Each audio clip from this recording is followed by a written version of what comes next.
je retourne dans mon test et si on regarde le titre du test, zone valide 1 pour la plage entre 1 et 5. Je vais donc coder en dur dans mon validateur, ce qui va me permettre d'évaluer 1 par rapport entre 1 et 5. Je retourne dans mon composant.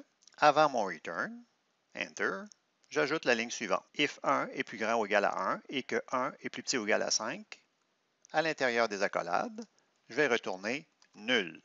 On se rappelle en effet que quand c'est un succès, on retourne nul. Autrement, on retourne une clé valeur. Dans le cas d'un échec de mon test, je devrais donc retourner pas un nul, mais une structure JSON. Return, accolade. À l'intérieur des accolades, je spécifie ma clé valeur. La clé étant plage invalide, j'aurais pu très bien écrire un autre nom pour ma clé. J'ai mis un nom significatif, plage invalide, qui correspond. Et si on regarde à droite du return, key, string, qui est ma plage invalide, boolean, c'est un true. Ou ça peut retourner un nul, ce qui est le cas dans mon if. Si on regarde le résultat des tests unitaires en bas dans le terminal, le test reste un succès. J'aimerais maintenant rendre ma méthode plus flexible afin d'accepter n'importe quelle valeur et de la comparer entre la plage 1 à 5. Je retourne dans mon test unitaire et avant l'appel de mon validateur, j'ajoute la ligne suivante, soit contrôle, qui est le nom d'une variable que je peux déterminer moi-même, avec la clé valeur suivante. La clé étant value et la valeur 1.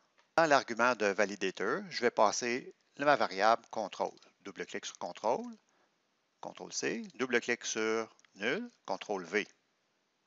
Et je dois indiquer le type de mon argument. As abstract control.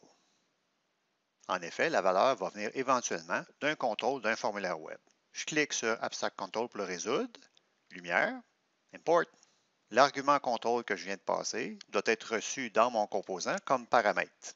Il s'agit de spécifier dans les parenthèses de return de la manière suivante. C : abstract control, C étant le nom d'une variable. Vous pouvez très bien choisir un autre nom, nettement plus significatif que ce que je fais. Je vais résoudre abstract control, clique sur abstract control, lumière,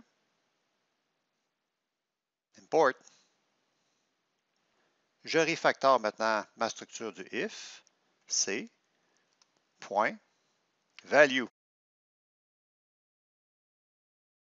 Dans le cadre de votre travail pratique, vous pouvez avoir accès à des méthodes pour manipuler les chaînes de caractères, comme par exemple la méthode trim qui permet d'enlever les espaces au début et à la fin d'un mot, la propriété length pour connaître la longueur d'une chaîne de caractères.